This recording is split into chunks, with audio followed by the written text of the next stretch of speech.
Kakek itu menarik napas panjang. Engkau betul, memang tidak patut kalau diputuskan begitu saja dari satu pihak. Lusan Lojin. Engkau tua bangka sekali ini benar-benar membuat hatiku kesal.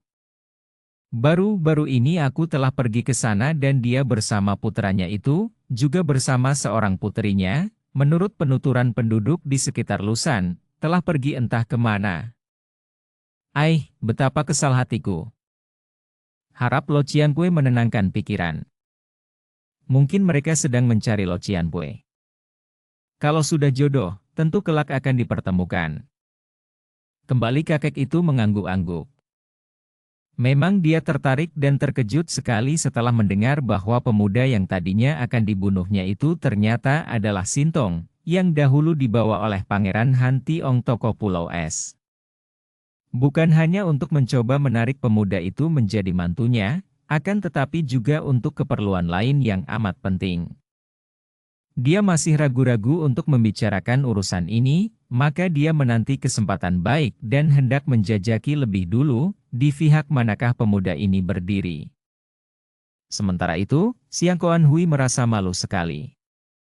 Dia sudah mengenal baik watak ayahnya yang kasar dan jujur. Tentu kalau dia ikut masuk ke dalam rumah menemui pemuda itu, ayahnya akan bicara yang bukan-bukan tanpa tedeng aling-aling lagi. Dia merasa malu dan girang bukan main. Tak dapat ia menipu hatinya sendiri. Dia memang telah jatuh cinta kepada pemuda itu. Pemuda yang amat luar biasa, bukan hanya tampan dan gagah, namun memiliki watak yang amat hebat.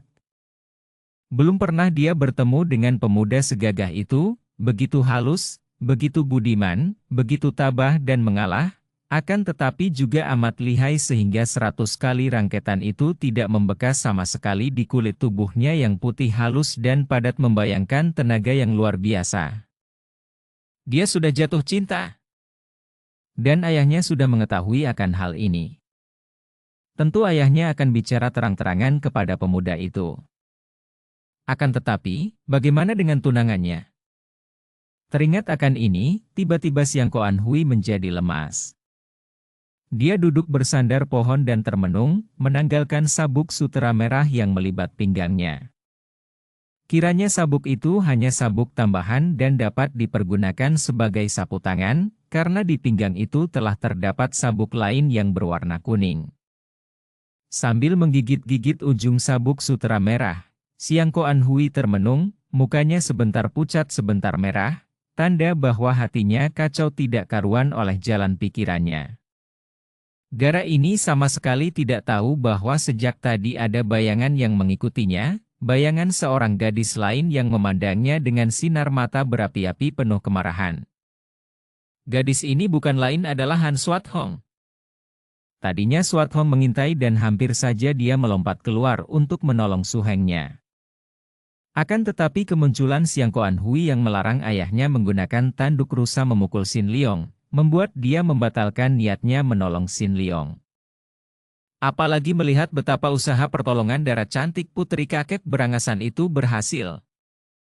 Hatinya terasa panas sekali, seperti dibakar dan serta-merta dia merasa benci kepada Siang Koan Hui. Kebencian yang membuat dia diam-diam mengikuti Dara itu dengan niat untuk membunuhnya. Swat Hong sendiri tidak mengerti mengapa dia selalu marah dan tidak senang kalau melihat ada gadis memperlihatkan sikap baik dan mencinta kepada Sin Leong.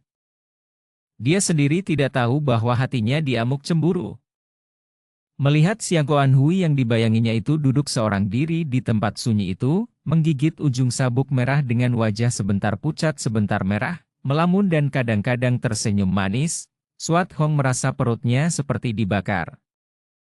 Perempuan tak tahu malu, bentaknya. Dia sudah melompat keluar, mencabut pedangnya dan menyilangkan pedang itu di tangan kanan dan sarung pedang di tangan kiri, memasang kuda-kuda dan kembali membentak, bersiaplah untuk mampus di tangan nonamu. Siang Koan Hui adalah seorang gadis yang sejak kecil digembleng ilmu silat tinggi oleh ayahnya, maka begitu melihat bayangan berkelebat tadi, dia sudah meloncat bangun. Kini melihat bahwa yang muncul dan datang-datang memakinya itu adalah seorang gadis cantik yang tidak dikenalnya, dia melongo. Apakah kau ini orang gila? Tentu saja pertanyaan ini membuat Swat Hong menjadi makin marah. Kedua pipinya merah seperti udang direbus dan sepasang matanya yang jeli itu mengeluarkan sinar berapi-api. Sukar dikatakan siapa di antara kedua orang gara itu yang lebih menarik. Keduanya sama muda, sama cantik jelita dan pada saat itu sama marahnya. Kau, perempuan rendah. Perempuan macam engkau berani jatuh cinta kepada suhengku? Swat Hong memaki. Siang Koan Hui terkejut sekali, akan tetapi perutnya juga sudah panas dibakar kemarahan mendengar dirinya dimaki-maki orang. Apa? Kau ini mengaku sumoinya. Sungguh tidak patut? Seekor naga mana bisa mempunyai sumoi seekor cacing? Dapat dibayangkan betapa marahnya hati yang keras seorang dara seperti Swat Hong mendengar ini. Ingin dia mencaci maki habis-habisan, ingin dia menjerit-jerit, akan tetapi dia tak pandai cekcok dengan suara. Dia hanya mengeluarkan suara melengking nyaring dan pedangnya sudah menerjang ke arah dada Siang Koan Hui. Sing! Wood! Siang Koan Hui juga mengeluarkan pekik kemarahan. Tubuhnya tiba-tiba mencelat ke atas dan dari atas sabuk sutera merahnya yang ternyata adalah senjatanya yang ampuh itu menyambar ke bawah dengan serangan balasannya yang tidak kalah berbahaya. Plak! Sarung pedang di tangan kiri Swat Hong berhasil menangkis serangan itu. Swat Hong terkejut juga menyaksikan kelincahan lawan. Tahulah Swat Hong bahwa lawannya tak boleh dipandang ringan dan memiliki ginkang yang amat hebat, maka dia memutar pedangnya dengan kecepatan kilat. Repotlah Siang Koan Hui menghadapi permainan pedang lawannya yang amat luar biasa itu. Sebetulnya tingkat kepandaian Siang Koan Hui sudah tinggi, dan pada zaman itu, sukar dicari tandingannya. Sebagai putri tunggal, Titok telah menurunkan semua ilmu simpanannya dan selain memiliki senjata istimewa berupa sabuk sutera, juga dara ini adalah seorang ahli racun seperti ayahnya. Ayahnya adalah seorang tokoh yang berjuluk Racun Bumi, tentu saja dia mempelajari pula penggunaan racun-racun yang ampuh. Setelah mendapat kenyataan betapa permainan pedang lawannya benar-benar amat lihai dan berbahaya, tiba-tiba Siang Koan Hui membentak dan dari tangan kirinya menyambar sinar-sinar merah. Swat Hong mengeluarkan suara mendengus dari hidung dan mengejek, sinar pedangnya berkelebatan dan bergulung-gulung sehingga jarum-jarum merah yang dilepas Siang Koan Hui secara lihai itu semua dapat dipukul runtuh. Hai! Swat Hong meluncur ke depan. Didahului sinar pedangnya, pedang itu menusuk lalu disambung membabat ke kanan-kiri, sedangkan sarung pedangnya masih bergerak menghantam dari atas. Semua jalan keluar seolah-olah telah ditutupnya dan tidak memungkinkan lawan untuk mengelak lagi. Yah! Siang Koan Hui memekik nyaring, sabuknya berubah menjadi sebatang benda keras yang diputar-putar melindungi tubuhnya. Pada saat pedang tertangkis, tiba-tiba dari ujung sabuk merah itu menyambar dua batang paku merah yang meluncur tanpa tersangka-sangka dan dengan cepat sekali meluncur ke arah tenggorokan Swat Hong. Ai! Swat Hong menjerit. Tidak ada jalan lain baginya kecuali membuka mulutnya yang kecil dan menangkap dua batang paku merah itu dengan gigitan giginya yang kecil-kecil dan putih berderet rapi itu. Siang Koan Hui terkejut dan kagum bukan main. Pada saat itu, Swat Hong telah meniupkan dua batang paku ke arah tubuh lawan. Tentu saja Siang Koan Hui dapat mengelakkan senjata rahasianya sendiri ini dengan mudah. Akan tetapi kini Swat Hong sudah marah sekali dan pedangnya bergerak untuk membunuh. Jurus-jurus terhebat dari Pulau Es dimainkannya dan tentu saja Siang Koan Hui terdesak hebat. Ujung sabuk Siang Koan Hui sudah robek dicium ujung pedang Swat Hong. Sumoi, jangan! Tiba-tiba terdengar seruan. Sin Leong melompat memasuki lapangan pertandingan, menolak lengan Sumoinya dengan tangan kiri. Sumoi! Syukur kita dapat saling bertemu di sini. Sin Liong berseru girang bukan main. Akan tetapi perut Swat Hong terasa panas saking mendongkolnya. Tadi dia sudah berhasil mendesak lawan dan belasan jurus lagi saja dia tentu akan menang. Siapa tahu Suhengnya muncul dan lawannya itu dapat meloncat keluar dan kini berdiri di belakang kakek yang menjadi ayahnya. Aku harus membunuhnya, bentaknya dan dia hendak melompat ke arah Siang Koan Hui. Sumoy, jangan serang orang. Kalau begitu, serang kau saja. Dan gadis itu lalu menyerang Sin Liong kalang kabut dengan pedangnya. Oh, Sumoy, mengapa kau marah-marah? Sin Liong terpaksa mengelak dengan berlompatan ke sana-sini karena sambaran pedang di tangan Sumoynya itu bukan main-main. Kenapa kau membelanya? Kenapa? Swat Hong berkata perlahan dan menyerang terus tanpa mempedulikan seruan Suhengnya. Pada saat itu tampak dua sosok bayangan berkelebat dan tahu-tahu di situ telah berdiri Kui Lun dan So An Chu. Bagaimana dua orang muda ini dapat datang bersama? Telah kita ketahui bahwa So An Chu disuruh pergi oleh Sin Liong. Karena gadis ini amat taat kepada Sin Liong, dengan hati berat dia meninggalkan puncak itu hendak turun ke dusun kembali. Dan telah diceritakan pula di bagian depan betapa Kui Lun melakukan penyelidikan bersama Swat Hong dan mereka berpencar. Kui Lun mengambil jalan dari kiri. Kebetulan sekali ketika pemuda ini sedang berindap-indap melakukan penyelidikan, dia melihat seorang gadis cantik berjalan seorang diri keluar dari pagar. Tentu saja dia mengira bahwa gadis itu adalah seorang musuh. Timbul dalam pikirannya untuk menangkap gadis ini dan memaksanya mengaku apa yang telah terjadi di sebelah dalam. Hal ini akan lebih memudahkan penyelidikannya, daripada menyelidiki dari luar tak berketentuan.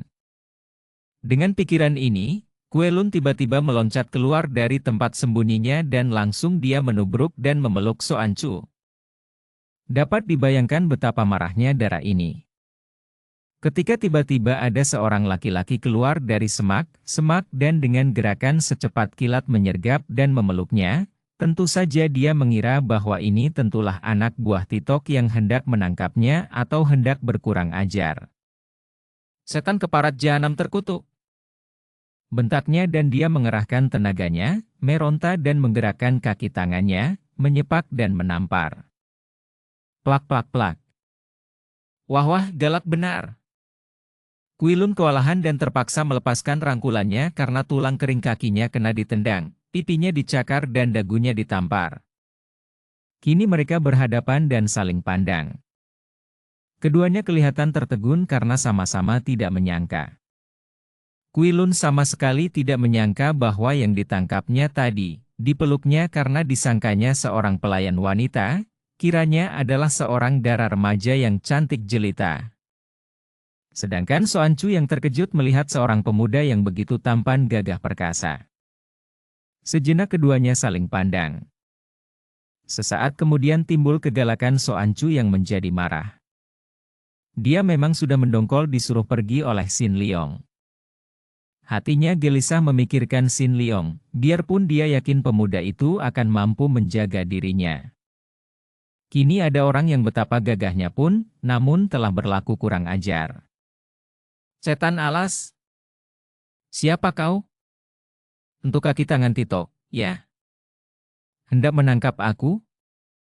Keparat jahanam. Engkau sudah bosan hidup. Tar tar tar. Cambuk buntut ikan hiu itu sudah meledak-ledak di atas kepala Kui Lun. So An Chu mengira bahwa sekali serang saja kepala pemuda gagah itu tentu akan pecah.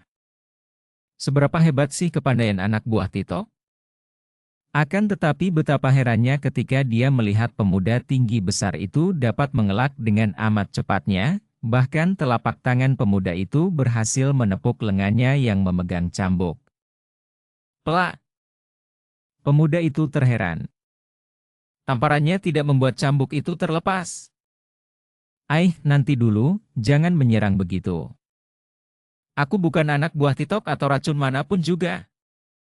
Namun So An Chu sudah merasa penasaran sekali. Kembali dia menyerang dan kini cambuknya berubah menjadi segulung sinar hitam yang menyambar-nyambar dibarengi suara meledak-ledak. Akan tetapi Quilun tetap dapat mengelak dan meloncat ke sana-sini, bahkan kadang-kadang dia berani menangkis cambuk itu dengan telapak tangannya. Hal ini tentu saja mengagumkan hati Soancu. Dia tidak tahu bahwa pemuda itu menggunakan ilmu Bian Sin Kun, tangan kapas sakti, yang mengandung sinkang tingkat tinggi yang membuat telapak tangannya menjadi lemah seperti kapas dan karenanya tidak terluka oleh benda keras. Nona cantik tapi galak seperti kucing lapar. Quilun balas memaki ketika melihat nona itu menyerang terus sambil memaki-maki. Berhentilah dulu dan kita bicara. Iblis raksasa, kau yang kelaparan? Soancu membentak makin marah dan kini dia sudah mencabut pedangnya, pedang Coakut Kiam. Dengan kedua senjatanya ini, dia menyerang kalang kabut.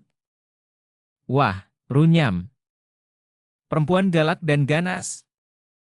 Quilun terancam bahaya maut dan dia pun terpaksa lalu mencabut pedangnya dengan tangan kanan, sedangkan tangan kirinya memegang kipas gagang perak. Tring. Cering diterang. Bunga api berpijar.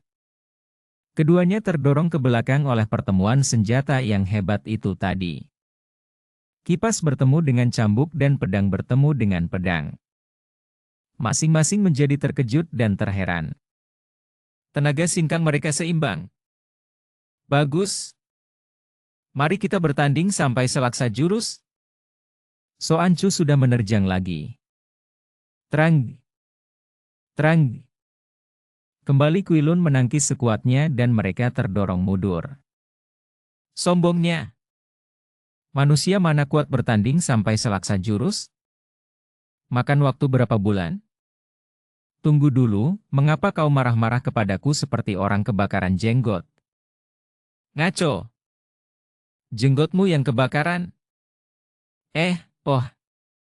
Kau bikin aku bingung. Benar, kau tidak berjenggot. Kenapa kau marah-marah begini? Dan kau lihai bukan main. Senjatamu mengerikan. Cerewet. Soancu sudah hendak menerjang lagi, sekarang terdorong oleh rasa penasaran bahwa dia tidak mampu mengalahkan pemuda ini. Nanti dulu. Kita bicara dulu, baru kita bertanding selaksa. 100 jurus saja. Aku salah menduga, kukira kau tadi seorang pelayan di sini. Menghina kamu ya? Orang macam aku ini pelayan? Kalau kau baru pantaslah menjadi jongos. Atau jagal babi. Maafkanlah. Aku tadi melihat dari jauh. Aku sedang menyelidiki celaka. Kau tentu Putri Tito. Quilun terkejut dan menyesali kebodohannya. Mengapa dia tidak menduganya lebih dulu? Siapa lagi kalau bukan Putri Titok yang begini lihai? Aku bukan anak racun bumi, bukan anak racun bau. Aku malah musuhnya. Wah, benarkah? Kalau begitu kita cocok. Aku pun sedang melakukan penyelidikan. Aku mendengar ada beruang diadu dengan harimau. Pemilik beruang itu adalah sahabatku, maksudku, sahabatnya sahabatku. Soancu menjadi bingung. Bicaramu seperti orang sinting. Memang betul, sahabatnya, malah suhengnya sahabatku. Kau siapa? Aku baru saja meninggalkan pemilik beruang itu yang menjadi sahabat baikku. Dengan singkat Soancu menuturkan betapa Sin Liong mengalah dan malah menyuruh dia pergi dan ingin menerima hukuman. Wah, kenapa kau sudah begini besar masih begini tolol? Siapa? Siapa tolol? Soancu melangkah maju dan sepasang senjatanya sudah menggetar di tangannya. Siapa lagi kalau bukan engkau? Mengapa kau meninggalkan sahabatmu itu menghadapi hukuman? Kau tidak tahu siapa itu Titok Siang Koan Hou? Dari julukannya saja sudah mudah diketahui. Dia racun bumi, kejamnya bukan main. Sahabatmu itu, suheng sahabatku, pemilik beruang, tentu akan dibunuhnya. Apa? Wajah Soancu menjadi pucat sekali. Celaka. Hayo cepat kita ke sana, barangkali belum terlambat. Demikianlah, kedua orang itu seperti berlomba lari saja, bersih cepat lari kembali ke puncak. Dan mereka tiba di tempat yang tepat di mana mereka melihat Swat Hong sedang menyerang kalang kabut kepada Sin Leong yang mengelak ke sana-sini. Ketika itu Kui Lun melihat sahabatnya menerjang seorang pemuda dengan mati-matian. Dia mendapat kenyataan betapa pemuda itu lihai bukan main, biarpun bertangan kosong namun pedang di tangan Swat Hong sama sekali tidak pernah menyentuhnya. Dia sudah menggerakkan pedang dan kipasnya, meloncat maju sambil membentak, "Berani kau menghina Hong Moi?" Terang cering. Kui Lun terdorong ke belakang dan matanya terbelalak melihat bahwa yang menangkisnya adalah sepasang senjata di tangan. Soan Chu yang mendelik dan memaki, "Kerbau tolol! Berani kau mencampuri urusan Leong Koko?" Setelah berkata demikian Soan Chu menyerang kalang kabut, dan kembali mereka saling serang dengan serunya. Melihat ini, otomatis Swat Hong menghentikan serangannya dan Sin Leong juga sudah meloncat ke belakang. "Jangan bertempur. Soan Chu, mundurlah," seru Sin Leong. "Leong Ko, biarkan aku bertempur dengan gajah ini sampai selaksa 100 jurus. Kui Koko, mundur. Orang sendiri. Hei. Orang sendiri. Dia ini." Kui Lun terkejut dan terheran-heran, sebentar memandang kepada Sin Leong, lalu kepada Soan Chu. "Kui Koko, inilah suhengku yang kucari-cari." Swat Hong memperkenalkan. Akan tetapi, mengapa kau menyerangnya?" Sin Leong cepat berkata, "Saudara yang gagah, sumoku ini memang kalau lama tidak bertemu lalu ingin mengajakku berlatih." Mendengar ini, merah wajah Swat Hong. Setelah ketahuan oleh semua orang betapa dia marah-marah dan menyerang suhengnya sendiri, baru dia teringat dan menjadi malu. Sementara itu, dapat dibayangkan betapa kaget dan sedihnya hati Siang Koan Hui ketika itu. Kiranya darah cantik yang amat lihai ini adalah sumoi dari Kwa Sin Leong, dan melihat sikapnya, dia dapat menduga bahwa darah yang galak ini cemburu kepadanya. Maka dia sudah melangkah maju dan menjura sambil berkata, harap maafkan. Kiranya Cici adalah sumoi dari Kwa Tai Hiap. Sudahlah. Swat Hong berkata malu, kemudian memperkenalkan kepada suhengnya, "Suheng, dia ini adalah saudara Kui Lun, murid dari Lam Hai Seng Jin." "Hahaha. Kiranya murid majikan Pulau Kura-Kura. Selamat datang. Dan Nona adalah sumoi dari Kwa Tai Hiap? Sungguh hari ini kami kedatangan banyak tokoh besar." Kemudian berkata kepada Soan Chu yang masih cemberut. "Baik sekali Nona sudah datang kembali. Mari orang-orang muda yang gagah perkasa, marilah kita duduk dan bicara di dalam." Titok Siang Koan Hou lalu mempersilakan mereka semua memasuki gedungnya. Dia menjamu mereka dengan hidangan mewah, dibantu oleh puterinya, Siang Koan Hui yang merasa kagum sekali kepada Swat Hong, akan tetapi juga merasa iri hati dan berduka. Tidaklah demikian dengan perasaan Soan Chu. Memang tak dapat disangka lagi bahwa gadis Pulau Neraka ini amat tertarik kepada Sin Leong yang dianggapnya sebagai seorang pemuda yang luar biasa dan amat mengagumkan hatinya. Akan tetapi, selama dalam perjalanan ini Sin Leong jelas memperlihatkan sikap bahwa pemuda itu sama sekali tidak tertarik kepadanya, juga bahwa sikap baiknya itu lebih mendekati sikap baik seorang kakak terhadap adiknya. Pula, dia melihat bahwa sesungguhnya Swat Hong, sumoi pemuda itu, juga mencintai suhengnya. Soan Chu maklum bahwa tidaklah mungkin dia membiarkan cintanya terhadap Sin Leong berlarut-larut. Pertemuannya dengan Kui Lun telah mengubah seluruh perasaan hatinya. Pemuda raksasa ini amat hebat, amat menarik dan jelas lebih cocok dengan dia. Kui Lun merupakan seorang pemuda yang jujur, terus terang, gagah perkasa dan biarpun baru sekali bertemu saja, mereka telah saling serang sampai 2 kali. Oleh karena itu, ketika mereka semua makan bersama mengelilingi meja besar, Perhatian Soan Chu lebih banyak tertuju kepada pemuda perkasa itu. Setelah mereka makan minum, berkatalah Titok Siang Koan Hou, suaranya sungguh-sungguh dan kata-katanya ditujukan kepada Sin Leong dan Swat Hong. Saya tidak tahu dengan jelas apakah Jiwai mempunyai hubungan dengan Pulau Es. Akan tetapi mengingat bahwa Kuatai Hiap adalah murid dari Pangeran Han Tiong dari Pulau Es, maka agaknya apa yang hendak saya bicarakan ini akan menarik perhatian Jiwai.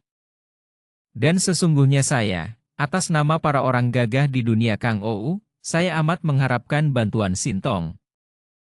Ah, mengapa Lo Cianwei terlalu sungkan dan merendahkan diri? Harap diceritakan ada urusan apakah yang kiranya dapat kami bantu, dan harap jangan membawa-bawa nama Pulau Es. Justru karena urusan ini menyangkut Pulau Es. Hei, ada urusan apakah yang menyangkut Pulau Es? Swat Hong bertanya penuh semangat. Mendengar ini Titok tersenyum dan memandang. Sebagai sumoy dari Sintong, tentu Nona juga dari Pulau Es, bukan? Gerakan pedang Nona tadi hebat bukan main. Siapapun tidak perlu tahu, apakah aku dari Pulau Es atau tidak, jawab Swat Hong tegas. Tapi kalau ada urusan Pulau Es, kami ingin mendengar. Lo Cianpue, harap ceritakan kepada kami dan maafkanlah sikap sumoy yang selalu tegas dan singkat.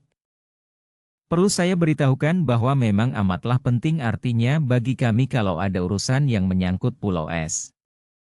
Titok menarik napas panjang. Kalau dibicarakan sungguh membuat orang menjadi penasaran sekali.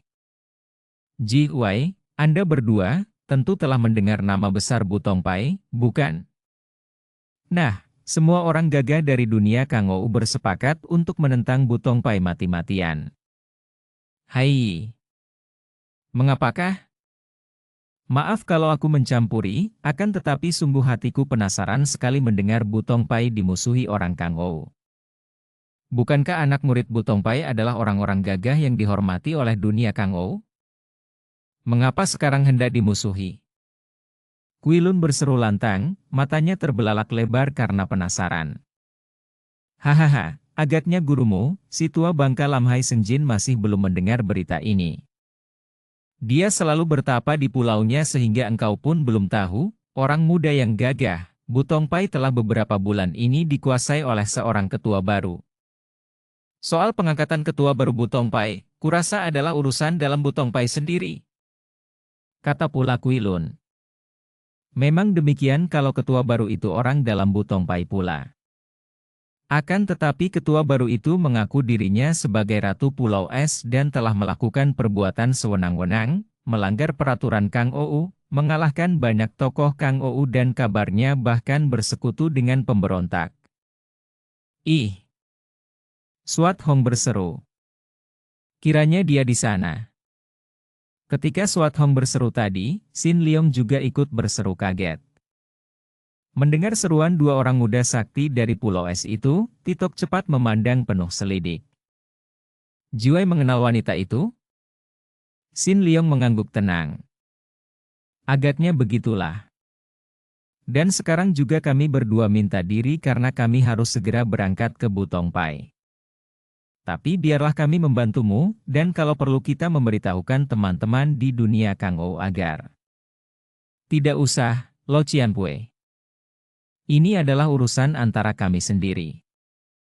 Bukankah begitu, Sumoy? Benar. Harus kami berdua saja yang berangkat ke sana. Kui Koko, terima kasih atas bantuanmu mencari Su Heng. Setelah kini aku bertemu Su Heng dan kami ada urusan yang amat penting, terpaksa aku akan meninggalkanmu. Kita berpisah sampai di sini, Kui Koko. Kuilun mengangguk dan berkata dengan suara lirih setelah menarik napas panjang. Aku mengerti, Hong Moi.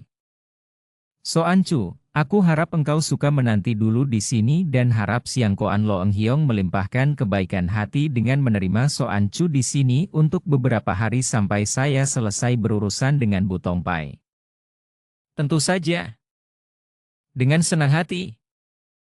Biarlah Osio Chia tinggal di sini dulu ditemani oleh anakku. Tidak, Leong Koko. Aku akan pergi saja melanjutkan usahaku mencari ayah. Kau pergilah menyelesaikan urusanmu dengan Swat Hong, kata Soan Chu sambil menekan perasaannya. Urusan kita memang berlainan. Selamat tinggal, aku pergi lebih dulu. Setelah berkata demikian, Soan Chu lalu bangkit berdiri dan berlari pergi tanpa menoleh lagi. Kui Lun juga bangkit berdiri. Kalau begitu aku pun pamit. Biarlah aku membantu dia kalau dia mau. Kui Lun lalu berlari sambil berseru, Nona, tunggu dulu. Namun Soan Chu tidak menengok lagi dan berlari cepat sehingga Kui Lun terpaksa harus mengerahkan ginkangnya untuk mengejar. Sebentar saja kedua orang muda yang berkejaran itu sudah lenyap dari pandangan mata. Sin Leong dan Swat Hong juga berpamit dan meninggalkan Titok bersama puterinya yang mengantar mereka sampai di pintu depan. Setelah kedua orang itu berjalan pergi dan tidak nampak lagi, terdengar Siang Koan Hui terisak dan menutupi matanya dengan ujung lengan bajunya.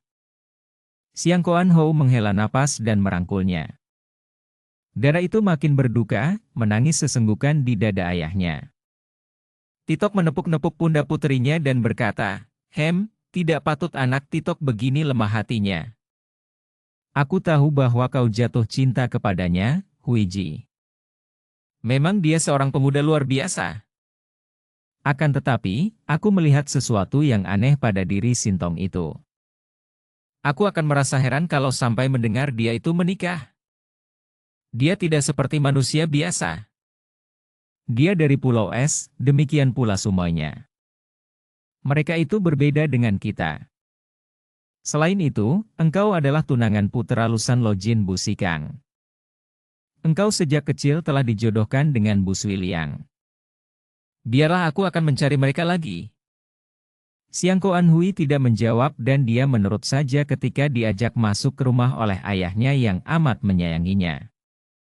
Sebetulnya sukar dikatakan apakah Siang Koan Hui benar-benar jatuh cinta kepada Sin Leong. Kiranya lebih tepat dikatakan kalau dia tertarik dan suka menyaksikan wajah dan sikap pemuda yang halus budi itu. Untuk dikatakan jatuh cinta, kiranya masih terlalu pagi. Keadaan di Butongpai mengalami perubahan hebat semenjak Te Kuat Lin menjadi ketua partai persilatan besar itu. Bukan hanya perubahan di luar, yang nampak jelas karena adanya banyak anggota perkumpulan golongan hitam dan sepak terjang mereka yang kasar dan ugal-ugalan, mengandalkan kepandaian untuk menentang siapa saja, akan tetapi juga terjadi perubahan di sebelah dalam yang tidak diketahui oleh orang luar. Terjadi hal yang membuat Suinyo seringkali menangis seorang diri di dalam kamarnya. Peristiwa yang memalukan hati Dara itu, yaitu ketika dia melihat betapa kakaknya, Sui Liang, telah menjadi kekasih dari subo mereka sendiri. Tadinya tentu saja hal itu terjadi secara sembunyi-sembunyi, akan tetapi kini dia melihat sendiri betapa subonya dan kakaknya itu berjinah secara terang-terangan, tidak bersembunyi lagi. Biarpun pada siang hari di mana banyak mata para anggota Butongpai menyaksikannya, dengan seenaknya ketua Butongpai itu memasuki kamar Bu Sui Liang, atau sebaliknya pemuda itu memasuki kamar subonya kemudian pintu kamar ditutup dari dalam. Hati Suinyo memberontak, akan tetapi apa yang dapat dia lakukan kecuali menangis? Dan memang sungguh menyedihkan sekali kenyataan bahwa seorang pemuda seperti Bu Sui Liang kini terjebak oleh nafsu birahi dan menjadi hamba nafsu birahi, juga menjadi hamba subonya sendiri yang membuatnya tergila-gila. Hal ini tidak amat mengherankan, mengingat bahwa Sui Liang adalah seorang pemuda yang masih hijau. Seorang pemuda remaja yang tentu saja tidak kuat menahan godaan dan rayuan seorang wanita yang sudah matang seperti Te Kuat Lin pula. Memang rasa kagum seorang muda terhadap lawan kelaminnya yang lebih tua dengan mudah menyeretnya ke dalam perangkap cinta nafsu. Di lain pihak, peristiwa itu bukanlah dapat diartikan bahwa Te Kuat Lin adalah seorang wanita yang gila laki-laki atau gila birahi. Sama sekali tidak. Dia adalah seorang yang normal, dan hanya keadaanlah yang membuat dia menjadi seorang penyeleweng besar. Te Kuat Lin adalah seorang wanita yang belum tua benar, baru 30 tahun usianya, berwajah cantik dan bertubuh sehat. Setelah menjadi janda dan hidupnya menyendiri, wajarlah kalau dia merindukan cinta asmara, merindukan kehangatan rasa sayang seorang pria. Adapun pria yang sudah dewasa dan yang dekat dengannya adalah Bu Sui Liang, maka tidak pula mengherankan apabila dia tertarik dan jatuh hati kepada muridnya sendiri ini. Karena pemuda ini masih hijau, tentu saja dia tidak berani mulai dengan langkah pertama. Maka Te Kuat Lin yang menggunakan perasaan kewanitaannya untuk membuka pintu dan menggerakkan kaki dalam langkah pertama. Dialah yang memikat dan merayu sehingga akhirnya Sui Liang jatuh dan mabuk. Sekali saja hubungan zina dilakukan, maka membuat orang menjadi mencandu. Yang pertama kali segera disusul oleh yang kedua, ketiga. Kemudian mereka menjadi ketagihan dan seolah-olah tidak dapat lagi hidup tanpa kelanjutan hubungan gelap mereka. Tentu saja hal ini dapat terjadi karena keadaan hidup Kuat Lin. Andai kata dia masih seorang pendekar.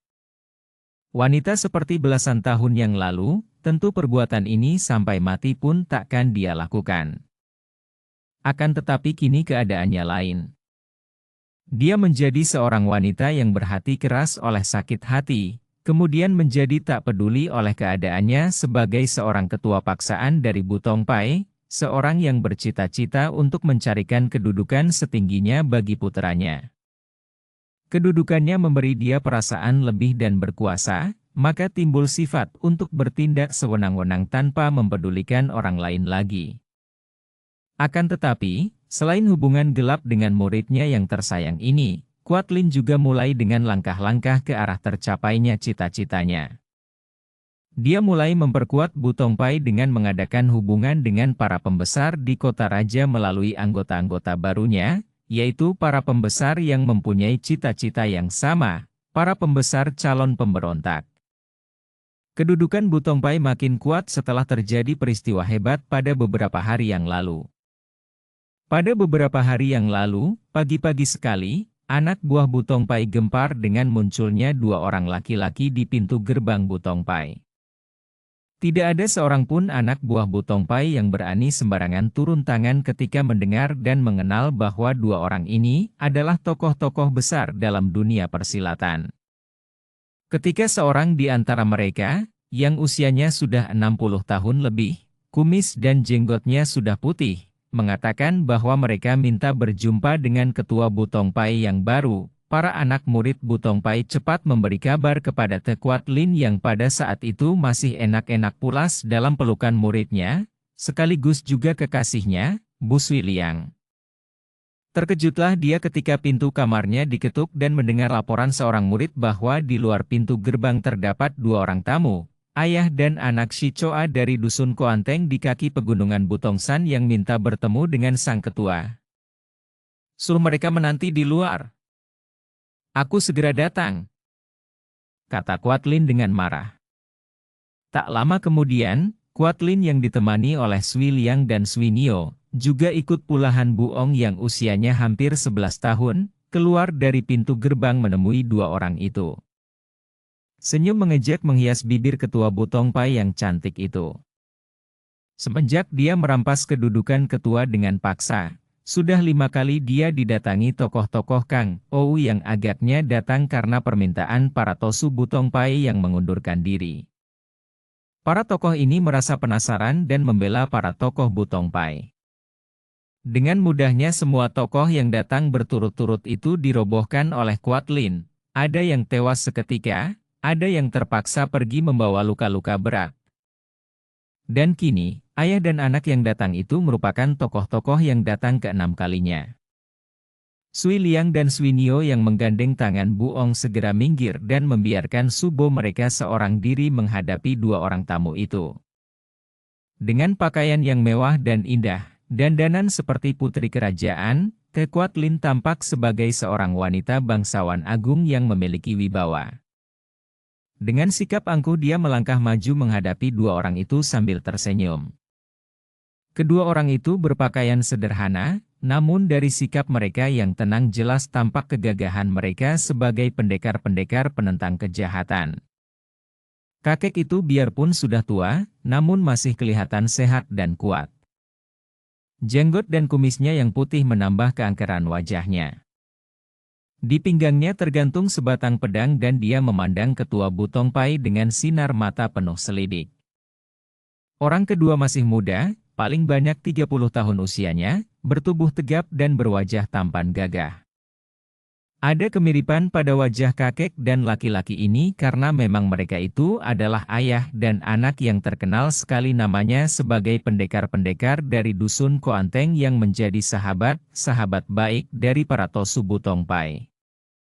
Kakek Choa Hok memiliki ilmu pedang turunan keluarga Choa yang amat lihai, dan ilmu pedang ini sudah diturunkan pula kepada putranya itu yang bernama Choa Kai. Ketika ayah dan anak ini mendengar akan malapetaka yang menimpa para pemimpin Butong Pai, yaitu munculnya orang termuda dari Capsa Sin Hiap, seorang wanita yang merampas kedudukan ketua, kemudian mendengar betapa banyak sahabat Kang Ou yang membela mereka telah roboh di tangan wanita itu, mereka berdua menjadi marah sekali. Sebagai orang-orang yang biasa menentang kejahatan mereka tidak mempedulikan berita tentang kesaktian wanita itu.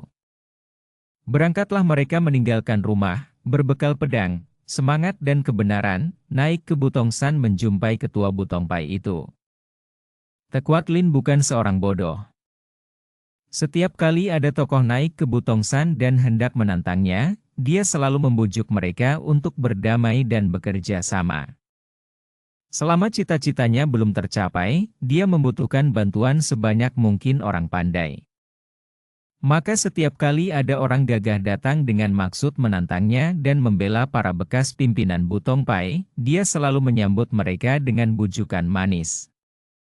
Hanya karena bujukannya tidak berhasil dan mereka itu berkeras, terpaksa dia turun tangan menerima tantangan mereka. Memang demikianlah sifat orang-orang yang mempunyai cita-cita besar, cita-cita yang sesungguhnya hanyalah nafsu keinginan untuk kesenangan diri pribadi. Demi tercapainya cita-cita yang merupakan pamrih bagi diri pribadi ini, orang tidak segan untuk bersikap palsu, membujuk orang sebanyaknya untuk membantunya demi tercapainya cita-cita itu. Orang-orang yang tidak membantu dianggap musuh dan perlu dibasmi agar jangan menjadi penghalang cita-citanya. Sebaliknya, mereka yang mati-matian membantunya, jika cita-cita itu sudah tercapai sebagian besar dilupakannya begitu saja. Atau kalau teringat pun, hanya diberi pahala sekedarnya karena yang dipentingkan bukan orang-orang yang membantunya, melainkan dirinya sendiri. Begitu berhadapan dengan ayah dan anak itu, Tekuat Lin mengangkat kedua tangannya ke depan dada sambil berkata, "Kiranya Jiwai Choang Hiong, kedua pendekar Shi Choa yang datang. Sudah lama kami mendengar jiwa yang terkenal gagah perkasa, maka kami merasa beruntung sekali hari ini dapat bertemu. Apalagi mendengar bahwa Jiwai adalah sahabat baik dari Butiong Pai." Tekuat Lin. Kakek Choa membentak dengan telunjuk kiri menuding ke arah muka ketua baru Butong Pai itu. "Aku mengenalmu sebagai seorang di antara Capsa Sin Hiap yang gagah perkasa, sebagai seorang murid Butong Pai yang selalu menjunjung tinggi nama Butong Pai. Aku telah puluhan tahun bersahabat dengan Butong Pai dan telah mendengar akan namamu. Akan tetapi, mengapa setelah menghilang bertahun-tahun, engkau kembali ke sini dan menjadi seorang murid murtad? Mengapa engkau merampas kedudukan ketua mengandalkan kekerasan dan kepandaian? Aku sebagai seorang sahabat Butong Pai tentu saja tidak mungkin dapat mendiamkan hal penasaran ini tanpa turun tangan." Kuat Lin tersenyum manis dan melirik ke arah Choa Kai yang berwajah tampan, akan tetapi Choa Kai mengerutkan alis dan memandang penuh kemarahan. "Choa Long Hiong agaknya kena dibujuk orang. Memang benar saya menjadi ketua Butong Pai, akan tetapi hal itu adalah demi kebaikan Butong Pai, demi cinta saya kepada Butong Pai. Saya ingin menjadikan Butong Pai perkumpulan terbesar dan terkuat di dunia Kang Ou, dan saya ingin menarik semua orang gagah menjadi sahabat yang dapat bekerja sama. Karena itu, saya harap Jiwai dapat membuka mata melihat kenyataan dan saya persilakan Jiwai untuk datang sebagai sahabat dan untuk minum arak persahabatan bersama kami." Perempuan murtad. Jangan mengira dapat menyogok kami dengan omongan manis. Kakek itu membentak marah. Kedua alis yang hitam kecil dan panjang itu bergerak-gerak. Biarpun mulut yang berbibir tipis itu masih tersenyum, namun kata-kata yang keluar mengandung nada dingin, habis apa yang kalian akan lakukan? Sing! Sing! Ayah dan anak itu telah mencabut pedang. Kakek Choa lalu berkata, hanya ada dua pilihan bagi engkau dan kami. Pertama, engkau pergi meninggalkan Butong Pai dan kami akan berterima kasih kepadamu yang mengembalikan Butong Pai kepada para pimpinan Butong Pai, atau kalau engkau berkeras, terpaksa kami ayah dan anak turun tangan menggunakan pedang membela kehormatan sahabat-sahabat dari Butong Pai. Hai Hik! Betapa gagahnya keluarga Choa! Apakah ilmu pedang Hok Leong Kiam Sut sehebat sikap mereka? Perlu ditonton terlebih dulu. Tiba-tiba terdengar suara yang lantang dan merdu ini, jelas suara seorang wanita. Semua orang menengok, juga Tekuat Lin yang menjadi terkejut melihat ada orang datang tanpa diketahuinya. Hal itu saja membuktikan bahwa wanita yang muncul ini memiliki ilmu kepandaian yang hebat. Ayah dan anak itu juga menengok dengan kaget, apalagi mendengar nama ilmu pedang turunan mereka disebut-sebut. Wanita itu pakaiannya mentereng. Biarpun usianya sudah kurang lebih setengah abad, namun harus diakui bahwa dia adalah seorang wanita cantik. Rambutnya hitam gemuk dan panjang, dibiarkan terurai sampai ke pinggulnya yang menonjol di balik celana yang ketat. Tangan kanannya memanggul sebatang payung hitam dan wanita itu tahu-tahu telah berdiri di situ dengan gaya lemah lembut. Dia seorang wanita yang masih kelihatan cantik dengan tubuh padat, akan tetapi ada sesuatu yang dingin mengerikan keluar dari sikapnya, terutama sekali sepasang matanya yang amat tajam itu karena mata itu terbelalak memandang hampir tak pernah berkejap. Melihat wanita ini, kakek Choa terkejut bukan main dan otomatis dia berseru keras. Kiam Mo Chai Li. Putranya, Choa Kai juga terkejut. Tentu saja dia sudah pernah mendengar nama ini, nama seorang datuk kaum sesat yang amat terkenal sebagai seorang iblis betina yang selain kejam dan ganas, juga amat tinggi ilmu kepandaiannya. Kakek Choa merasa heran sekali mengapa iblis betina yang sudah bertahun-tahun tak pernah muncul di dunia Kangou dan kabarnya hanya bertapa di tempat kediamannya, yaitu di rawa bangkai di kaki pegunungan Luliangsan itu tahu-tahu kini muncul di situ. Dan biasanya, dimanapun iblis itu muncul, tentu akan terjadi malapetaka hebat. Tekuat Lin juga sudah mendengar nama itu, yaitu 10 tahun yang lalu ketika dia masih menjadi seorang di antara Capsa Sin Hiap.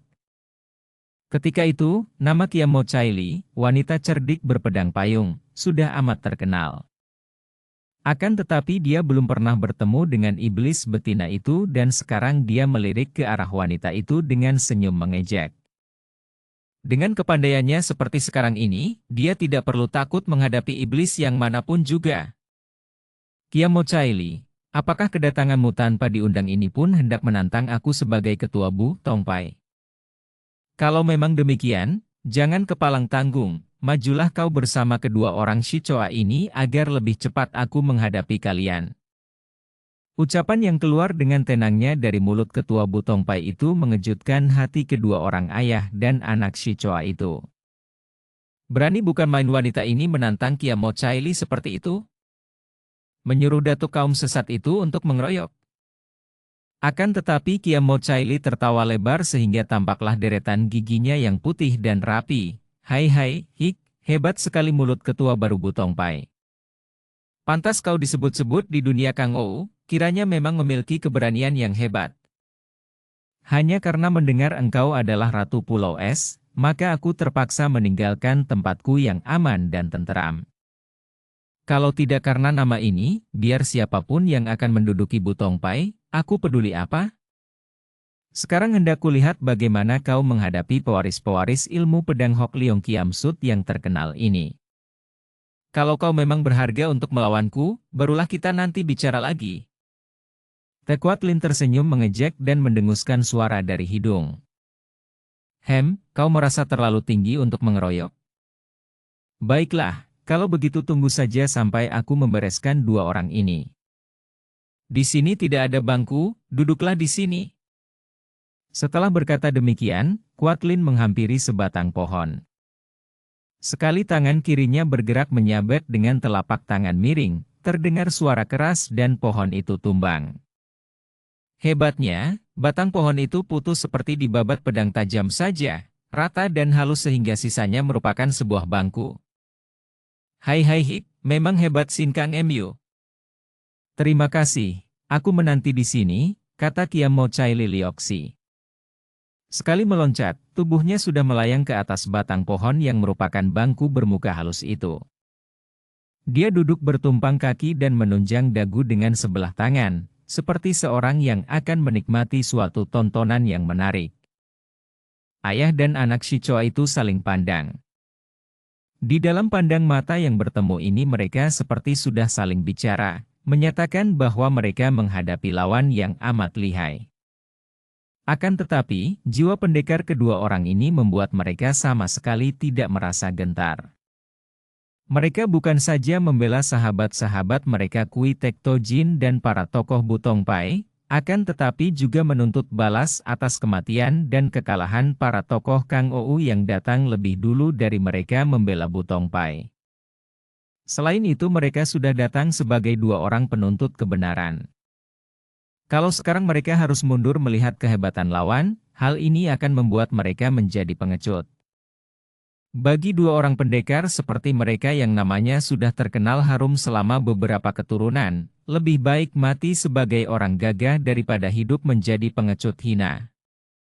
Kalau begitu, Te Quatlin, bersiaplah engkau. Teriak kakek Choa. Pedang di tangan kanan kakek Choa sudah melintang di depan dada. Gerakan ini diturut oleh Choa Kai, lalu kedua orang itu berdiri berjajar dengan memasang kuda-kuda yang kuat. Quatlin menggerakkan tangan kanannya dan tongkat pusaka ketua Butong Pai yang selalu dipegangnya itu menancap di atas tanah di depannya. Tongkat itu baginya diperlukan untuk menghadapi orang-orang Butong Pai yang menghormati tongkat itu dan menganggapnya sebagai benda keramat lambang kedudukan tertinggi di Butong Pai. Kini menghadapi dua orang luar, sengaja dia tidak mau mempergunakannya, sekaligus untuk memamerkan kepandaiannya. Dia hendak menghadapi dua orang itu dengan tangan kosong. Cep! Tongkat itu amblas setengahnya ke dalam tanah. Sekali Quatlin menggerakkan kedua kakinya, tubuhnya mencelat ke depan dua orang gagah Shichoa itu. Mulailah, katanya. Sing sing, wut wut wut wut.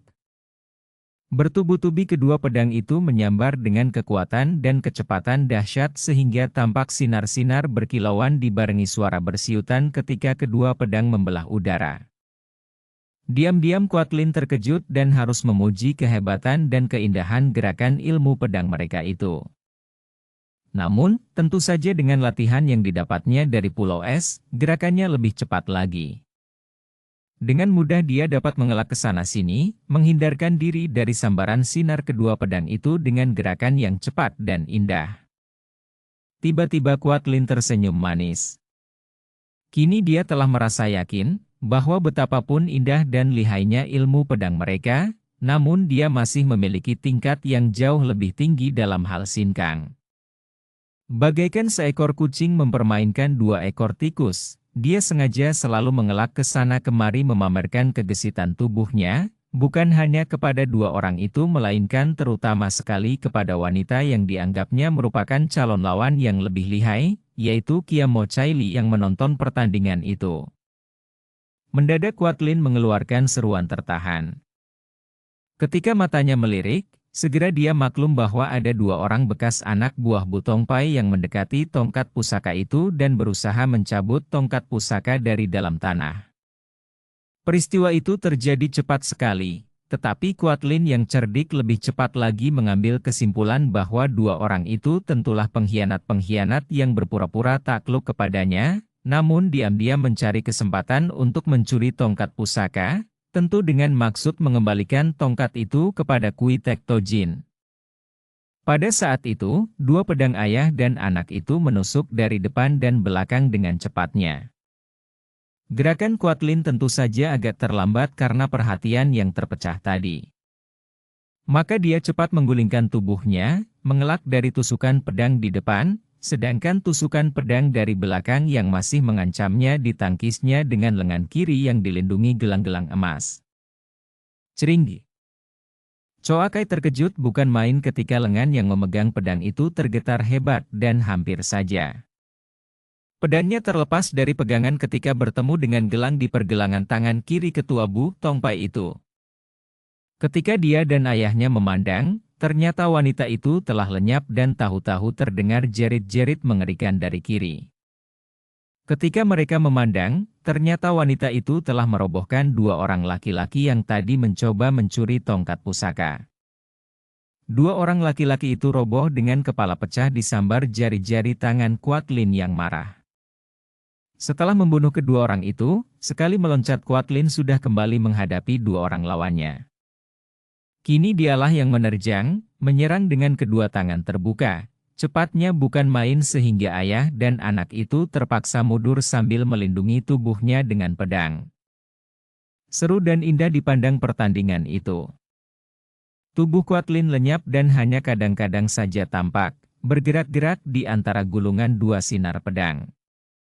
Dia seolah-olah seorang penari yang amat indah dan lemah gemulai gerakannya, seperti sedang bermain-main dengan gulungan sinar pedang yang dipandang sepintas lalu seperti dua helai selendang yang dimainkan oleh wanita itu.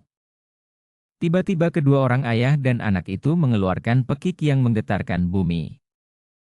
Tampak mereka menerjang secara berbareng dari depan dengan pedang terangkat ke atas dan membacok sambil meloncat. Inilah jurus paling ampuh dari ilmu pedang yang mereka lakukan dengan berbareng, jurus terakhir dari Hok Leong, Kiam Sut, ilmu pedang naga. Serangan ini demikian dahsyatnya sehingga tidak memungkinkan lawan yang diserangnya untuk mengelak lagi karena jalan keluar sudah tertutup dan kemanapun lawan mengelak, ujung pedang tentu akan mengejar terus. Akan tetapi, sambil tersenyum Quatlin tidak menghindarkan diri sama sekali. Ia tidak mengelak, bahkan menubruk ke depan.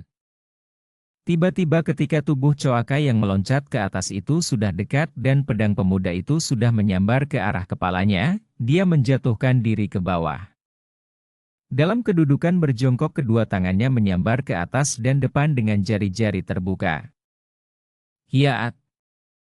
Pekik melengking yang keluar dari mulut Quatlin ini dahsyat sekali dan kedua tangan yang mengandung sepenuhnya tenaga inti salju yang ampuh itu telah menyambar perut kedua orang lawannya. Plak! Plak! Tamparan jari-jari tangan yang mengandung tenaga sinkang mukjizat ini tepat mengenai perut Choakai yang sedang melayang di atas dan Choahok yang berada di depan. Ayah dan anak itu mengeluarkan jerit tertahan yang mengerikan. Mereka merasa tubuh mereka dimasuki hawa dingin yang tak tertahankan hebatnya dan robohlah ayah dan anak itu, roboh tanpa dapat berkutik lagi karena mereka telah tewas dengan muka membiru. Darah mereka telah membeku terkena pukulan yang mengandung suat im sinkang yang hebat dari Pulau Es. Bagus sekali. Kiamo Chai Lilioksi memuji dan melayang turun dari atas batang pohon, kemudian berdiri berhadapan dengan ketua Butongpai itu. Keduanya sama cantik dan sama mewah pakaiannya. Sejenak mereka saling pandang seperti hendak mengukur kelebihan lawan dengan pandang mata. Hebat kepandaianmu, Pancu, ketua. Melihat tingkatmu, engkau pantas menjadi lawanku bertanding. Mari kita coba-coba, siapa di antara kita yang lebih lihai? Te Quatlin mengerutkan alisnya dan bertanya, Kiamo Chai Li, di antara kita tidak pernah ada urusan sesuatu. Apakah engkau menantangku demi membela para Tosu Butongpai yang sudah mengundurkan diri? Hai hai hik. Wanita yang sudah hampir nenek-nenek namun masih amat genit itu terkekeh. Aku membela Tosu Butongpai? Jangan bicara ngaco.